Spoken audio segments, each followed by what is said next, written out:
Yeah, I really did. Wow. I can't even tell you how long we were talking for. Well, that highlights the importance of doing this practice. And do you know why I was looking at it? Is because we've done that, I think, 3 times on GoPros, and it took 3 times to learn the lesson. And I still didn't, I should have co-checked because I want to know as well. But that's all right. We just didn't record the most gold that we'll ever spin. I feel like that was probably, 20 minutes? Yeah, it could have been getting to 20 minutes, 3 cars went past. You would have thought before I pressed record I would have shut the front doors so we wouldn't get any more cars. But, that's what happens when you're new to the game. Well, let's recap Imposter Syndrome, which, by the way, is the working title of this podcast if you didn't tune into the last 20 minutes. If you weren't sitting in Burso's kitchen. So it's, according to Tony Robbins, it's a fear that I'm not enough, and imposter syndrome is potentially a period of calibration after taking on a new role or a new responsibility. So the dictionary has it as the persistent inability to believe that one's success is deserved or has been legitimately achieved as a result of one's own efforts or skills. And then it says here in brackets, people suffering from imposter syndrome may be at increased risk of anxiety. But I think there's a crossover. So how did we phrase it? That if you're having imposter syndrome, it probably means you are the right person for the job. If you never self-reflect and you just probably assume that you belong, then you're probably not the right person for the job. Which means they'll probably be promoted. I'm doing socials here, mate. Don't worry about it. Yeah, that's all right. I'm getting sponsored by Savvy. You're always thinking with the end in mind. So, can you tell me, Burso, in what ways have you felt like an imposter in the last year to 18 months? Or is there one critical way that you could draw out?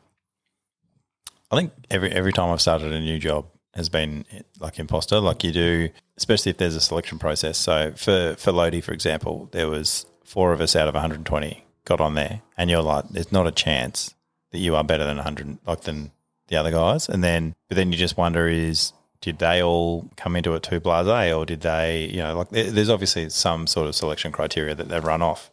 And being not privy to that, I don't even know what the selection process was. Maybe it was by default I was the only one that could get 3 months off. I don't really know.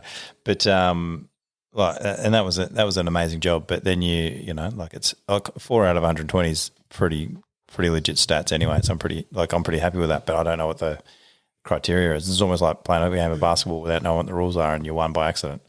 But that was one thing. And then you do the course, and every time you do a flight and you come back and they're like, mate, you could have done better, you could have done this, and you're like, well, are they just playing head games with me, or was that not something I did well, or are they just seeing my ability to handle criticism, or there's so many things that go on in the army where they play with your head. You just you sort of almost get confused as to whether this is a head game or whether this is just a thing. But aviation was a lot different from other stuff I did in the army, where they were like, no, we don't have time for that.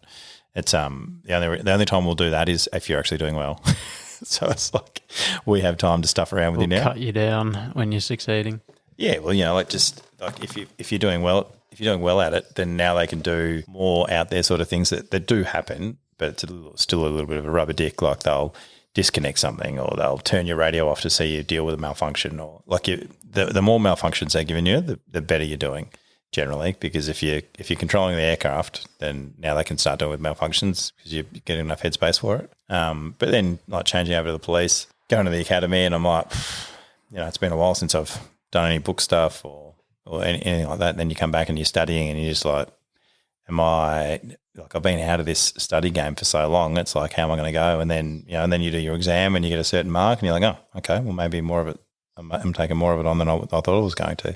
Like going into the defensive tactics and stuff for police, I was pretty confident I was going to be ahead of most people that have never operated a firearm / anything before. And conflict resolution coming from Hungry Jacks versus coming from a unit up in Townsville, and just general being in the Mad Cow up in Townsville, But did you have a degree to list on your application? That's the most important thing we need to know. No, I didn't. Oh, you didn't? No. Oh. I wrote down that I had a diploma in massage, but I don't. I didn't do the exam at the end because I joined the army by the time I finished. I did the whole course, and then they were like, it's going to be $580 for an exam, and I was like, nah, I'm good, thanks. I'm joining the army. But still happy to tell people I have a diploma.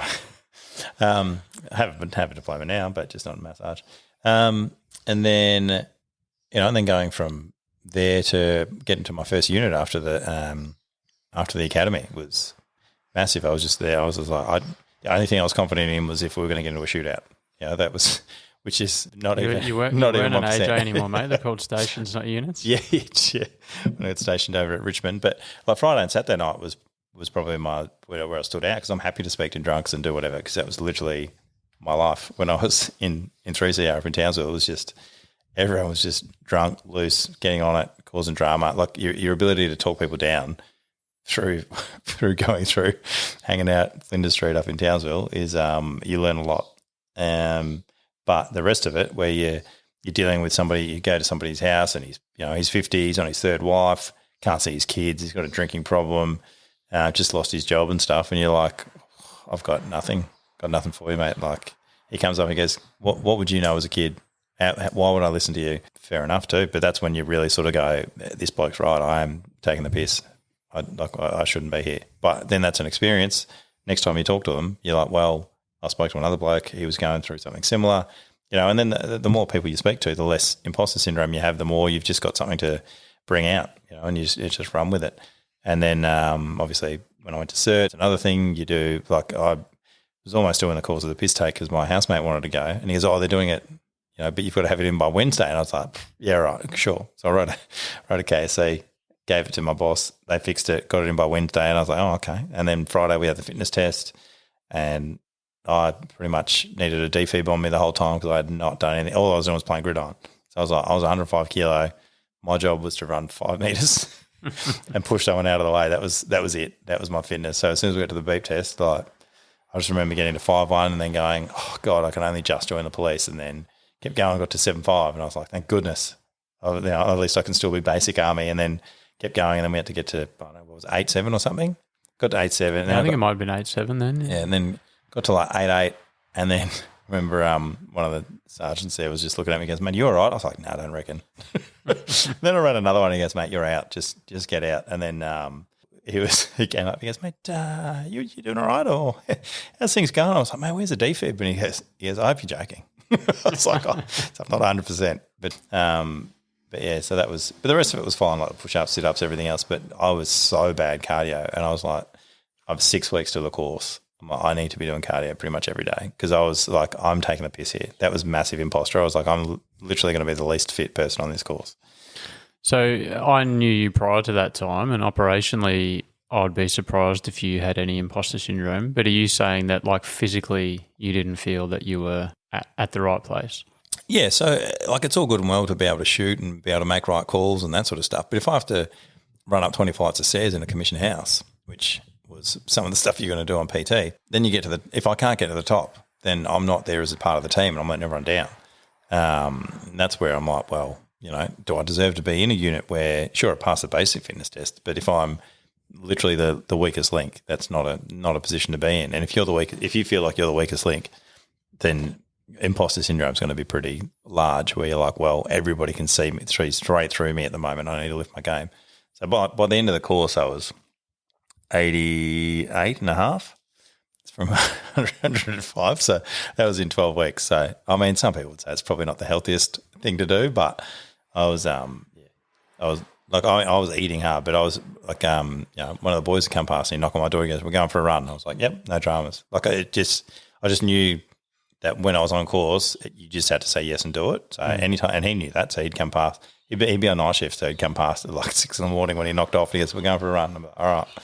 Or vice versa. But yeah, and then and that's a matter of perspective as well, because the sort of irony is back at the time you're talking, the basic fitness test wasn't particularly functional. And so on the flip side, me as like barely 70 kilo, I could crush the beep test and things like that.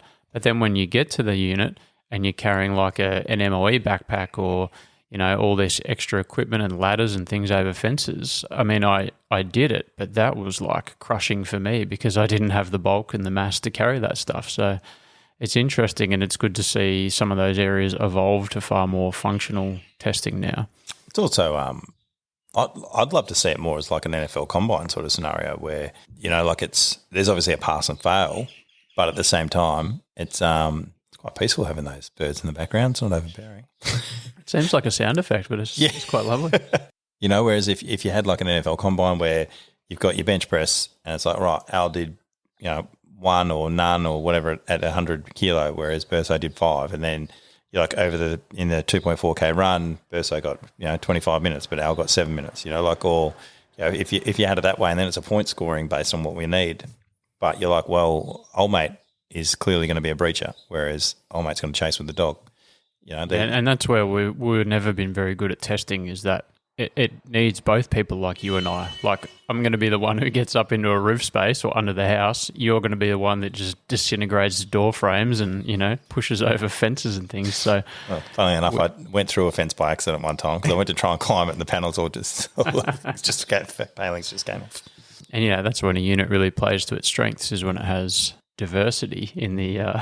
Why are you laughing like that's a bad word? In the truest definition of the word, when it has physical and capability diversity. I'm so glad I got that one right. So I'm going to bring you fast forward a fair bit. Oh, yeah. And ask you what has made you feel like an imposter in the last 3 months, 4 months? Well, I've actually been doing all right at the moment because I've got a job again.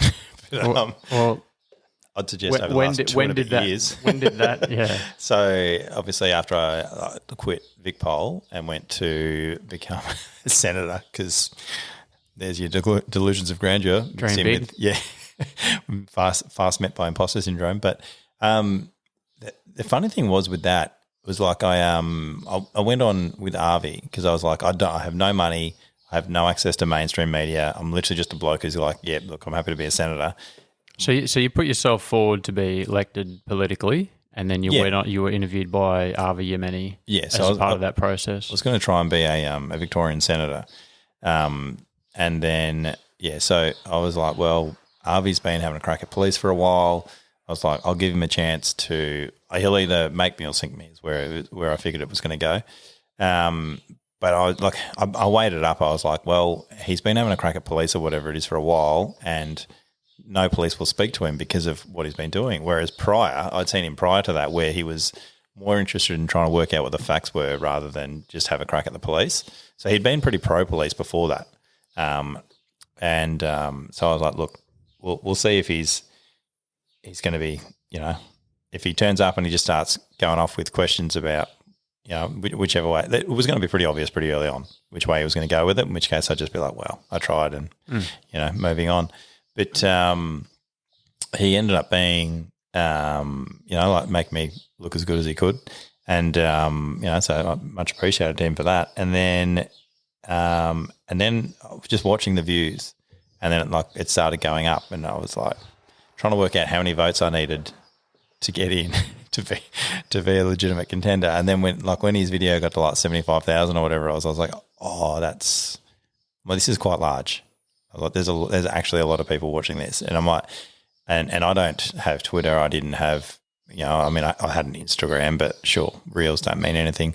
But he had an actual following, and then seeing the comments, people were supportive. I mean, some people were like, screwing me, still a cop, et cetera, et cetera. You're always going to get that. But the fact that there was so many people there, then I was like, well, people are sharing it, people are talking about it. I was very interested. Then I started getting emails, and funnily enough, most of my emails were coming from like the federal police, and then other police people, but coming through their Hotmail account and all that sort of stuff, where they're like, thanks for saying something, because none of us are allowed to talk, none of us are allowed to have an opinion. There's, which I'm well aware of, which is why I had to leave, because you literally can't be going for politics in federal and be a politician. So you can't be on the Queen's purse, I think is the term. So you have to quit. You can go for state, but you've got to be on leave without pay. And then there's an agreement you can come back afterwards. And even if you get elected, there's like MOU, I think they call it, Memorandum of Understanding, where you get out and do the you do it, and then in 4 years' time you can come back. Stuart Grimley's got back in after he'd been doing it for, I don't know, I think 8 years he might have been doing it. Yes, he's back in now as a copper. But, so there's less risk as a state one. But yeah, so I got out, spoke to him, and prior to him saying yes, I was like, if Arby doesn't say yes and get me on, like I'm really pushing it uphill, really, because I don't have the cash. I'm not going to be able to get the ads. I'm not going to, and no mainstream media person's going to speak to me. So you've really got to start through social media if you want to actually get anywhere by the look of it. But yeah, so from there went to RV, that blew up, in which case then other people wanted to speak to me, and then I think it was Steve Price I spoke to on the radio, and then ABC Horsham I spoke to, and then but they were asking, that was the state one, sorry, they spoke to me, but just in general, like other people actually spoke to you about things. And then Matt from Discernible had me. We had a couple of things there. Got on some panels with him, which was great. That was good fun. But then, and credit to you as well, mate, because most people running won't even go on those panels, especially if they're in the two parties where they know they've got a safe seat. So, you put yourself out there, you're prepared to have those live conversations, which really we should be, like all our politicians should be subjected to speaking on a live platform and standing behind their policies. The state election was a vastly different animal. The federal one, I was still happy with. Like, it seemed like it was very much still money centric. If you didn't have the money, you weren't gonna. And there's huge cash in federal for I think his name Frydenberg was like $60,000 in 1 month on Facebook ads alone. That's not including all the other ads that he would have had out there. Like billboards are like 20 grand for a month. Depending on where it is, more, less. But yeah, so I knew I couldn't compete there. So the fact that I got on there then gave me access to other people. And then at one point, it's funny when you go to polling booths and stuff, and people that I've never seen before, never spoken to before, come up to you and they talk to you, and they're like, "Oh, thanks so much for saying this. It's really been really great to have somebody it doesn't appear to be super either side. Just seems to be actually logical, pragmatic, etc." And then people wanted to get photos with me and things. And that was just bizarre to me. And like, I don't know if you saw any of my my little call flutes or whatever it was, but obviously I just had like the Australian Values Party one was very, very professional, and I was just like, doesn't stand out. It's just the same as everything else, and I don't have the money to compete. So if I've got the same one and I can only afford A3s that I'm laminating at Officeworks, whereas other people are getting these massive call flutes everywhere, I was like, I can't do stuff the same. So I was trying to give out T-shirts everywhere, because T-shirts is, like, people want to wear your T-shirts versus the Labor and Liberal people don't seem to want to wear them. They just wear them whilst they're on there. Whereas other people, with ours, they'd wear them in their own time, which was amazing. But the more you get that, the more you start going, oh, this might actually happen. Look, I got to one point where I was actually like, I'm getting elected. That's when imposter syndrome was really starting to kick in, because beforehand it was sort of like real underdog, nothing to lose. Whatever. But then the more people I spoke to, the more people that were like confident and were like, oh, we reckon you've got a really good chance. Now I was like, well, now I'm going to let people down if I don't get it. And that's where the imposter part came into it, because I was like, now I'm letting other people down. And if I don't keep going, if I don't do this and don't do that. Whereas before I was just letting myself down. I was like, well, that was funny. Remember that time I went for politics? Lol. But when actual people got behind it and started, and then Bogut spoke to me. He had me on his channel. It just seemed like it was doing well, but mainstream still didn't speak to me. And then after that, obviously I didn't get the election, but I got like 12,500 votes, which in 6 weeks, I was pretty happy with that. But at the same time, I was disappointed I didn't win. It was weird, because it got to a point where I was What was the split? Oh, everyone else had like heaps more. Oh, okay. I think to get a seat outright, you had to have like 600,000. I think it was. Oh, okay. I was miles off winning, but I had heaps more than other people that have been doing it for years. That have been doing it that way. So, and for 6 weeks, I was like initially upset about it, and then I was like, well, and other people were like, mate, you literally had 6 weeks. You've got no money. You spent $4,500 on a thing, whereas old mate's spending 60 grand on Facebook ads in one little region. The system is stacked against an independent. Yeah, and they were like, what did you actually think was going to happen? I was like, I don't know. I thought people were going to Elect me. Yeah, I just thought, looking at the politicians we had, I was like, it's a walk-up start. Go for some random bloke that's like, you know what? I cracked the shits, left my job because I was sick of the way the government was doing things. I'm having a go. And I was like, surely that's a story people can get around. But then it's funny because even my friends that I spoke to, they're like, well, what are you going to do for us? I was like, mate, you've known me for 25 years. What do you mean? I'm the same dude that I was 25 years ago. Why now? I was like, what's Albanese doing for you? What's old mate doing for you? Like, why would you vote for them over a bloke you've known for 25 years?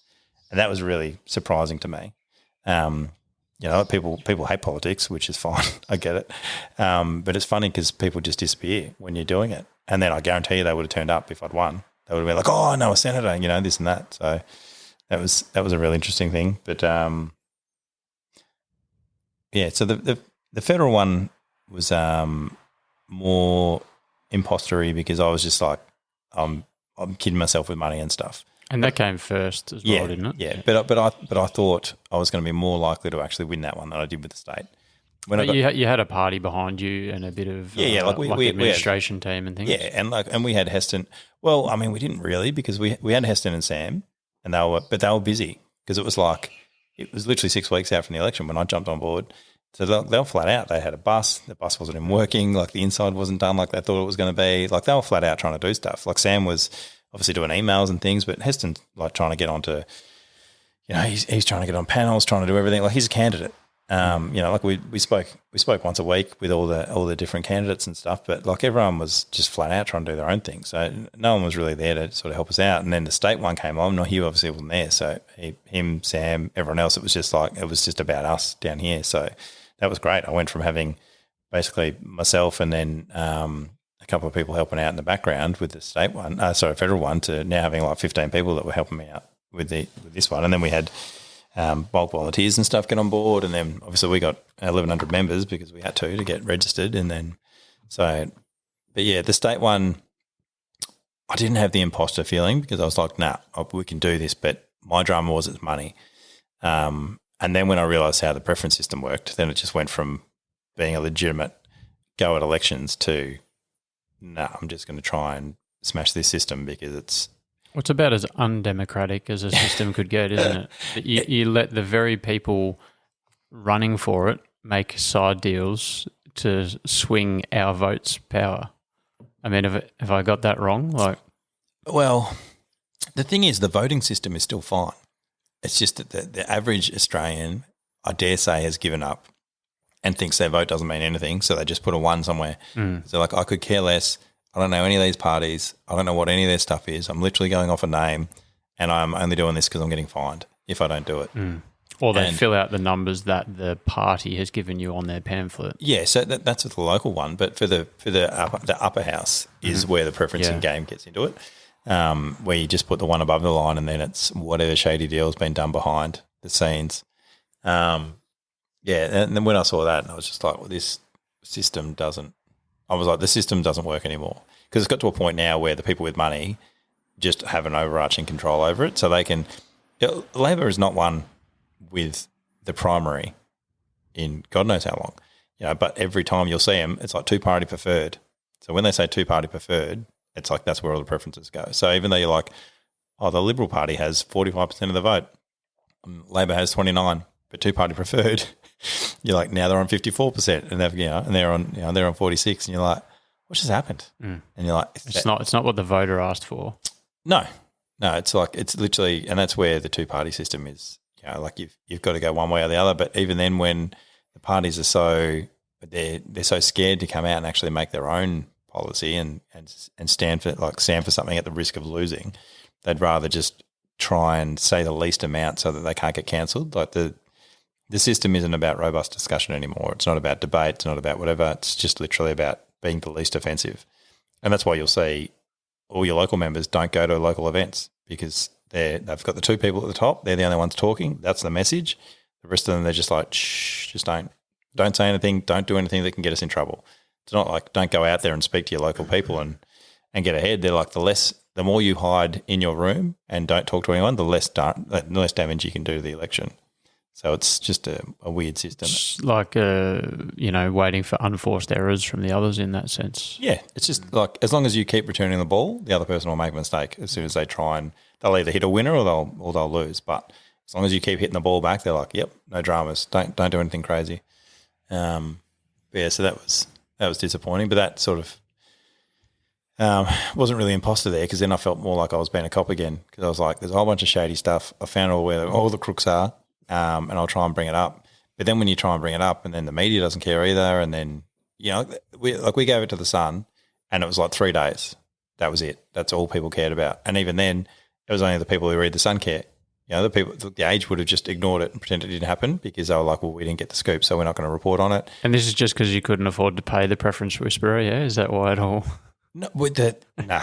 So the thing is, you don't pay him, mate, until afterwards. Oh, okay. So you wouldn't sell your soul to the preference whisperer. Yeah. But the thing is, I don't even have a drama with him, because he's using a system that's there, and he's been doing it since '98. It's the people who have sworn to do a certain job that are utilising him. Well, I mean, this is where we're going to start going down a thing of where, if the Premier gets you into your job and you're underqualified and you're getting paid 5 times what you should be getting paid, you're going to do what you're told. Otherwise, you're fired, and someone else who's underqualified will go in there, because he knows full well it's pretty easy to get rid of you because you're not actually good at your job.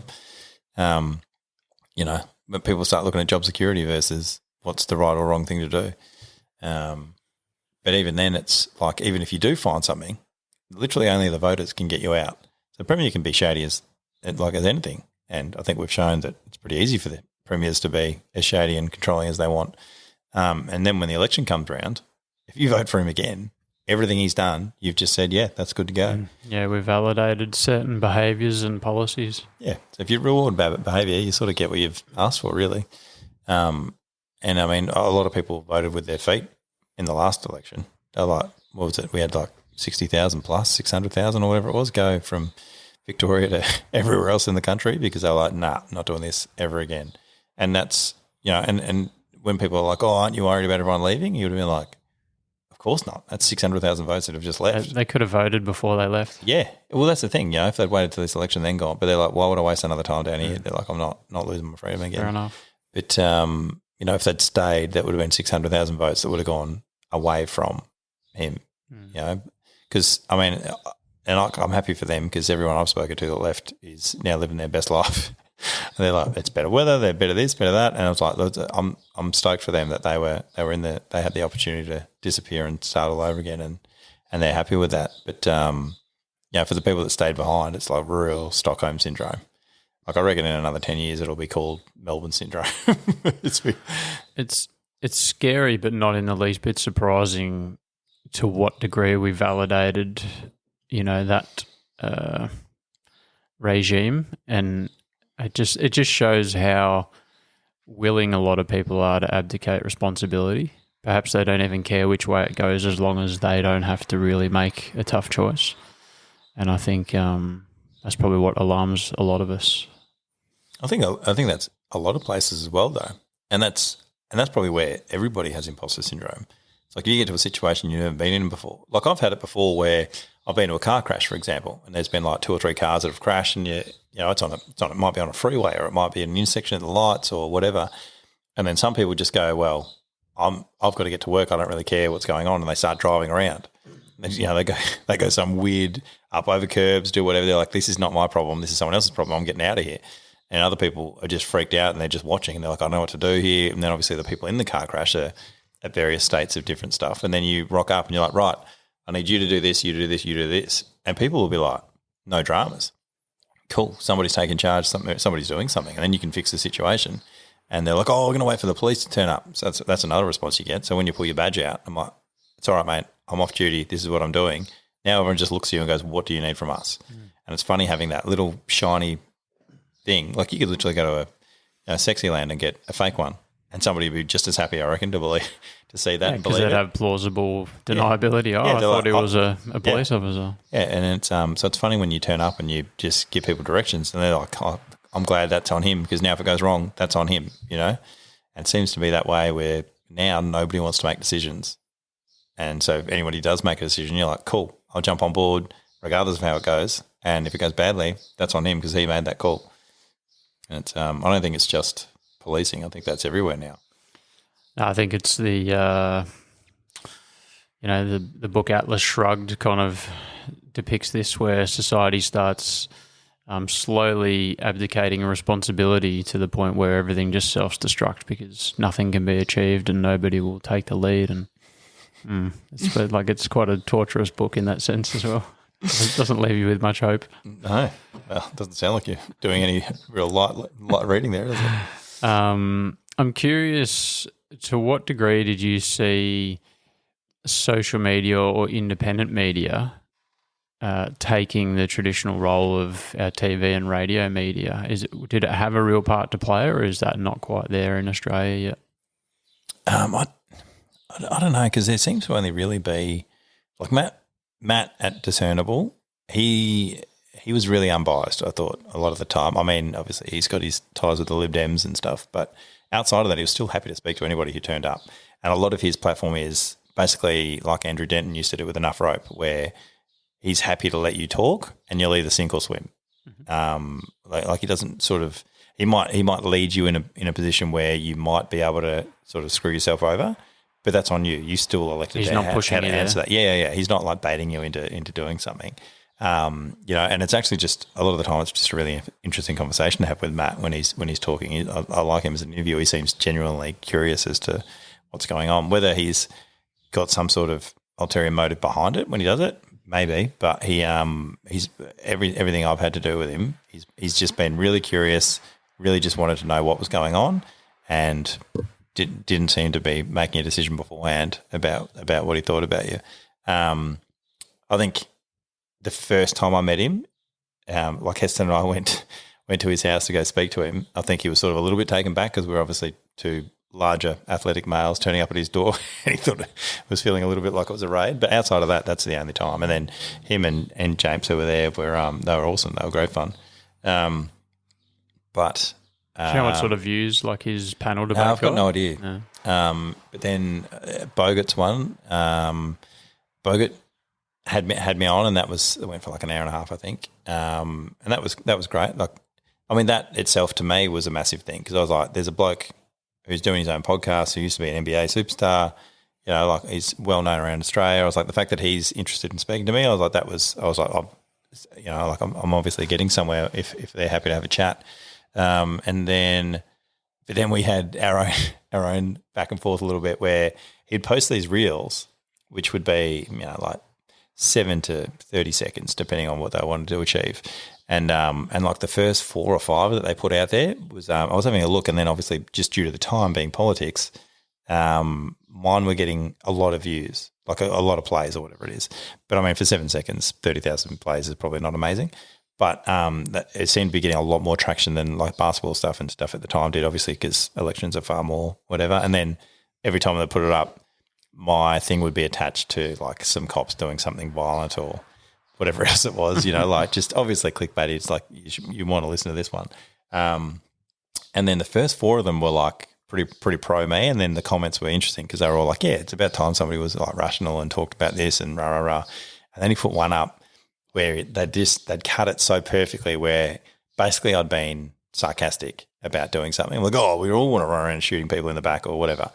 And then they just used that part. And then on the comments went crazy. Like everyone's like, I hope he dies. This guy's a scumbag. It's like all police are bastards, and all that sort of stuff. It was just going crazy. And then people were like tagging me, going, like, oh, my favourite one was what did this lady say? She was like, I hope you go on to get married and have 3 beautiful, loving children. And then I hope they all turn into pathological liars that hate you and then never tell you the truth ever again. And I was like, that's so creative that I was like, she obviously hates me, and she's based her whole opinion on me off a 7-second clip, and she's gone to, like, it would have taken her 18 times more more time for her to write this. You've got to love the virtue of sending hate to somebody that you have assessed from a 7-second clip. But I can see, and this is where like people who actually have fame would be draining I think. Was it surprising that Bogut's channel or team did that? Because, I mean, he's put himself on the line and been outspoken. You would think he would perhaps not take that clickbaity approach and clip things like that. Yeah, so it was funny because I contacted him and I was like, I said, "Oh, nice one, mate. Way to sink me." And he's like, "Oh, mate, I'm so sorry." He's like, "Do you want me to take it down?" He goes, "I don't actually do it. My dad does the clips." And he goes, "So, like, sorry about that." And he goes, "I don't want my guests to feel like that." He goes, "So if you want me to take it down, I'll take it down." And I was like, "No, mate." I said, I've said that. And I said, I'm aware that media are going to do that. And, you know, I said, and realistically, it's the most communication back and forth that I will have on any social media at the moment, right? Because you could have made a 30-second clip which gave some context leading into the sarcasm or something like that. I could have. I mean, so they could have. Yeah, they could have, but at the same time, they wouldn't have got the reach that they did because it wasn't controversial, wasn't clickbaity enough, wasn't whatever. Like, it did what they wanted it to. Like, the amount of people that came on, the amount of comments they got, the amount of everything, it worked really well for them. But at the trade-off was other people now potentially wouldn't want to go on his podcast because of that. And that's what he was like. He was, "Mate, that I don't want you to feel like, I don't want people to feel like that." He's like, "Do you want me to get rid of it? What do you need? Like, what do you want from me?" And I said, "I'm going to write a comment back, and if you could pin it, that would be amazing. That's all I need." I said, because I said, if I start censoring things, I said, that goes against everything that I'm about. I don't want censorship. I literally want us to have back and forth. I said, so if I write a comment, if you can leave that up there and pin it, that'd be great. And I wrote one and he did. He pinned it straight up.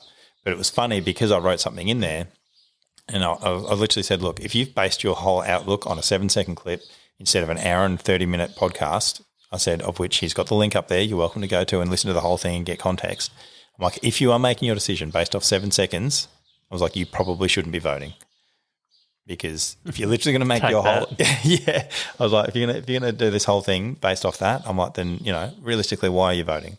Because that's crazy to me. Sadly, a lot of people would have.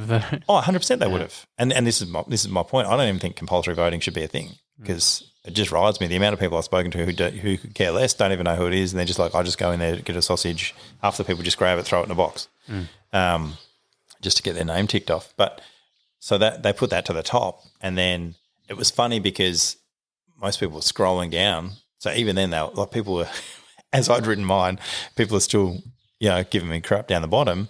But then people replied to mine and they were like, "Oh, we didn't know. I didn't listen to it." I sort of replied to probably maybe like the 7 or 8 most aggressive ones because I was like, "There's no point just having a go at somebody who's just saying some random stuff." I was like, "I'll literally go for the worst ones." It's like, I don't know if that's the negotiator in me or whatever, but I was like, I'll pick the worst ones, and then if I can turn them, then the other ones are, you know, especially if you go on there and you're being really polite. That was my thing. I was like, I'm going to be as polite as I can, and if they continue, then I'll be sassy. It's like, because I'm not taking crap the whole time, but I'm willing to give people the benefit of the doubt because they're obviously not doing it for me. And then there was one bloke on there, Meatax, right, is his name, and he does amazing murals. So a lot of the gyms I go to, I see a Meatax thing, right? This massive, he does like the bodybuilding ones and whatever. They're like these airbrushed absolute masterpieces. And he'd written in there, I don't know, something just like he's a Gronk or something, you know, like based off 7 seconds. And that one upset me because I was like, I like Meatax. I admire you your work. I've never spoken to him. I don't know him from a bar of soap, but I love his work. And then so I just wrote back to him. But all I wrote to him was, mate, absolutely love your work, like your artwork. I've seen it at multiple gyms. And then his response straight away, he was just like, "Oh, cheers, mate, thanks heaps." You know, like just ignored the fact that he just called me a Gronk. And then, you know. So you were playing a straight bat, hearts and minds. You're just flipping people with kindness or just being genuine. Yeah, which it's funny to hear that because it's exactly what I would imagine you're doing. It's just it's funny because you speak to all these other politicians and then a lot of them are just like you'll ask them a question and they have like 7 set responses, and that really rides me. But for me to win, I needed to speak to every one of my voters, right? So generally there wasn't a person I could speak to and go, well, mate, have you thought about this? Like, why do you go with that? Like, do you actually know? You know, like I had people speaking to me about the Brumbies, for example, and they're like, well, how do you feel about, the Brumbies? They should be reallocated. I was like, man, I'm all for that. Doesn't bother me. I said, but you know why they're getting rid of them? I said, because they're killing other stuff. I said, and because we're not up there anymore, where we used to grab the Brumbies, bring them back down again, we maintained it, whereas now they're just running amok. And they're like, oh, what do you mean? I'm like, well, there's like endangered stuff up there that's getting trampled. There's like mosses and stuff that they're eating. And anyway, there's a whole bunch of backstory as to why they're actually doing it. And then it's funny because you're like, well, you can actually get hunters out there doing it, and they do it a lot more humanely. But instead what we're doing is the government chucked a couple of people in a chopper and they're just shooting at them. And they're just dying slow deaths on the side of the hill and then just leaving their carcasses there. Whereas hunters would go up, get them, bring them back, do whatever. But there's heaps of people that actually want to house the Brumbies, but they've been shooting them that fast because then they don't have to pay for the transport back and forth. Like there's just, it's just funny that we just half-ass everything. And I imagine in that sense, everybody you talk to has their key issue. Like you can't, I'm not going to petition you on the Brumbies, but you're going to be over a lot of things. And then it's like, although I suppose that was for state senator, wasn't it? So you do have to consider the whole state's issues, not just your local shire. Yeah, so like federal was, again, federal police got a lot, was sending me a lot, but NDIS and stuff was massive for federal. Whereas when you get to state, they're not things that you can deal with. Like federal police, like, well, you can't help me now. And NDIS, they're like, well, it's a federal thing, so there's no point. But then there's, I was Western Victoria, for example, and then you'd go past and you'd speak to people and they're like, mate, it's not even hard. I knew what their problems were before I'd even got there, because within 2 hours of me leaving from Geelong to drive to Avoca, for example, I smashed about 15 potholes. So I was already pissed at that. And if I'd had any smaller rims, like I would have been on the side of the road. I literally went past 2 cars that had smashed rims as I was going up there. And then I was like, if I actually smashed if I did my tyre up here, I couldn't call anyone because I got no reception. That's their second one. They're like, we can't even make calls. And then they're like, oh, ambulance. And they're like, which on the off chance you got through to Triple O with reception, now you can't get an ambulance because they don't turn up because they're miles away because they're understaffed, et cetera. No, when you privatise things, mate, the service gets better because they have KPIs. Well, I mean, in theory. Is that not?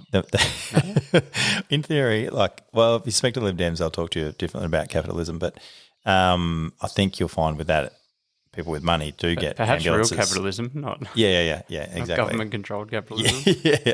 Pick and choose capitalism. They're all about free market. And, mate, I could get one of the other boys on here to talk to you about free market and he would tell you a lot more stuff like that. But, I'm not against capitalism and stuff like that because there's smarter people than me that know about things at work. But I think the drama is we keep trying to do half and half and it's like, so neither of them are working.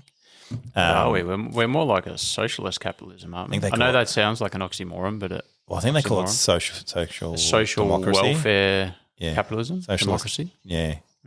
Anyway, so I was like, you can't make a call, and they're like, yeah, okay. Well, assuming you get through to AAA, and then assume that an ambulance does come and get you, they're like, where are they going to take you to? I was like, what do you mean? Oh, there's no hospital here. So what? They're like, yeah, we have a GP 2 days a week. I was like, a GP 2 days a week. Like, not a hospital. Like we literally have a GP here 2 days a week. And I was just like, this is outrageous. So it's literally before I even got there, I'd already had 5 of the issues that they were trying to get fixed, and they're not asking for heaps of stuff. They literally just wanted those things. They want roads with no holes in it. They want to be able to make a phone call. They wanted to actually have ambulance turn up if they wanted it to. They wanted to be able to go to a doctor after they got to the ambulance. And then, then they wanted jobs, which I didn't think was crazy either. They didn't want free university, and no, they didn't ask for any of that. They're just happy to work and pay their own way. Yeah, they were pretty keen for rail, because I was like, if you have rail, it would fix the roads because you wouldn't have to have as much stuff on the road. Ignore the rabbit. It's not code. There's actually a rabbit running around in the background. And it was funny. So I did meet a few politicians that were amazing, which was great. They were actually out there. They were happy to talk to you. Whether they'd want to get mentioned now, I don't know, but we might have them on later. But well, to what degree would, say, a moderate in the major parties, what's your impression? And are they having to toe the line, but half of them are probably a good bloke. If they were an independent, you could get behind them? Or what's your vibe on how aligned they have to be? So the Liberal Party seems to be funny at the moment because there seems to be there's people in there going, we know we're not doing the right thing. Like, we know that we're wishy-washy at the moment. We're flipping all over the place on what side of the coin we're on. We don't have like a clear line. There's leadership challenges and stuff like Brad Batten, for example. If Brad Batten had got up, I reckon Liberals would be doing way better than they are at the moment. But what's his name? Prosecco or Prosciutto or John Prosciutto. I think it's Prosciutto. I can't stand. You're never going to win favour if all you do is highlight what the other party does wrong. Like, just tell us what you think, what you're going to do. The other thing that would be really crazy is if, like, you got to question time, for example, and then they were like, what are you going to do about this? And then your response wasn't, well, you left us in a hole doing this and doing that. And we're still dealing with the overhang of the last government. Yeah. And you're I like, don't fucking care. But also, do your thing now. But also the last government was you, as was 3 times before that. So at some point you can't go, well, back in 96, you're like, hang on a minute, you spent a couple of trillion since then. Have you seen the Canadian opposition, Polyev? Have you seen this guy? No. He's just doing he's not really like Trump, but he's just being like very belligerent in a sense with all the media. But he's not buying into the they're doing this. He's just like, elect us, we're going to do this. And it's like, it's good to see. It's refreshing. Have you seen the Argentinian one? Oh, yeah. He's going crazy. Yeah. I love it. Yeah. He just gave it to the WEF, apparently, at their own forum. Well, I saw his name on there and I was just like, and it seems weird that they would invite him, but apparently he got to speak freely for X amount of minutes. And I think sometimes you underestimate your opposition.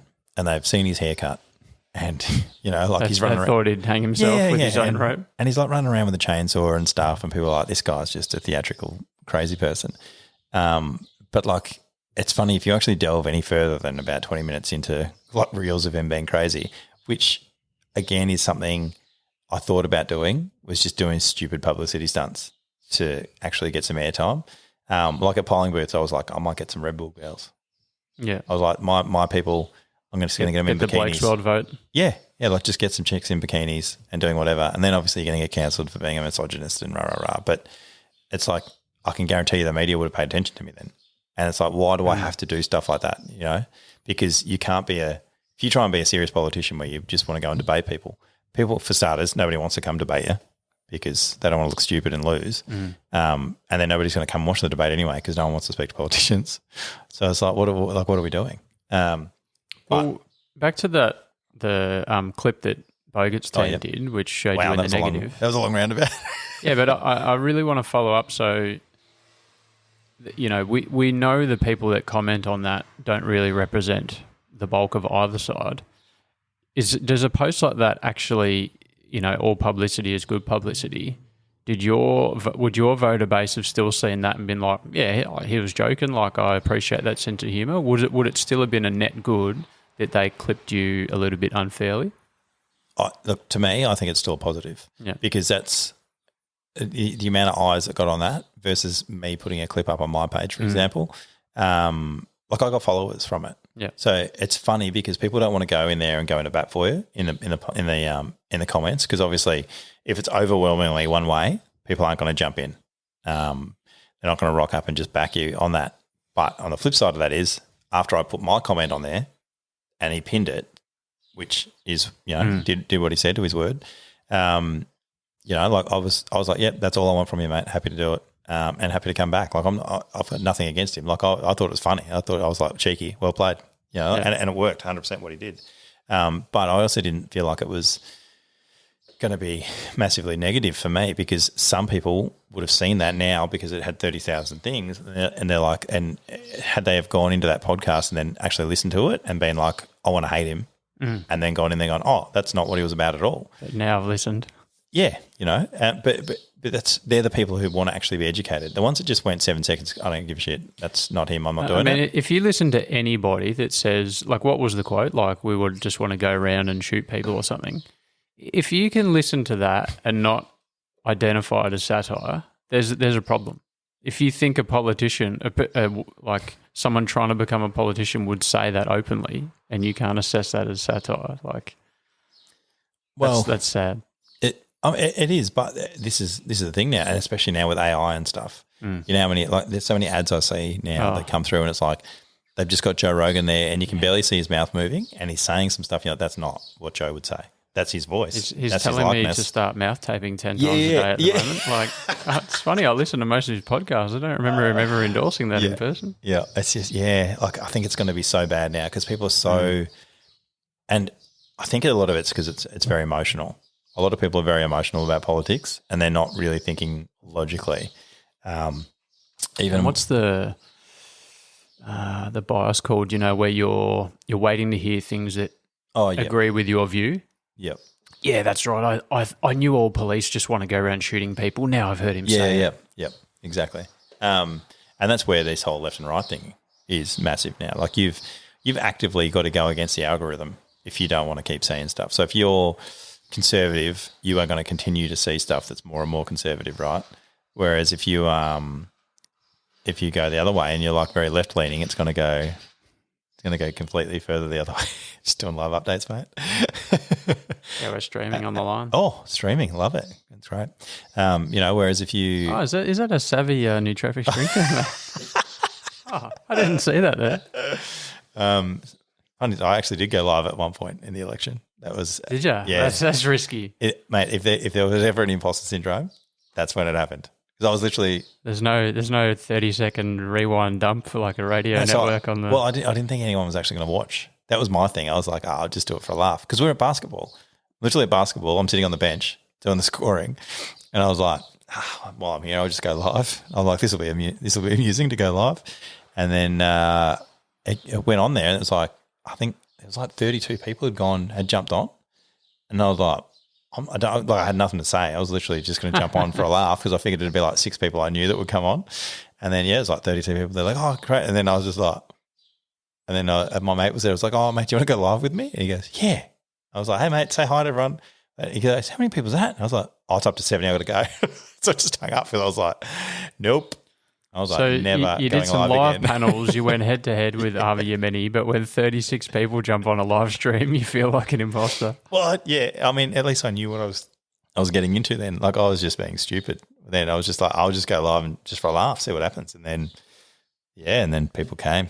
It's like when you're when you don't expect anybody to pay attention, then all of a sudden, like within seconds, you've got a crowd. Because Instagram obviously pushes live, which must be why people go live, because it must be like YouTube with algorithms and stuff, like when people start liking your stuff. But yeah, going live to me, it was just that was bizarre to me because like there's the amount of things that I'm not really overly concerned about doing.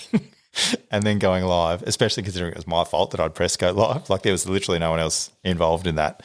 Whereas, if you go to an interview, you're like, all right, somebody's going to try and stitch you up somehow. But like, whereas I literally stitched myself up sitting behind a board while we're playing basketball. I was like, there's no other politician playing basketball, I bet you. I was like, I'll put this up, show that I'm a normal person. And then when people came, I was like, nope, I need to get off right now. We're up at almost an hour, mate. What do you want to do? Well, do you want to continue down the politics line, or can we? Let's put this one to bed. I've gone through my notes. What are you? Fair enough.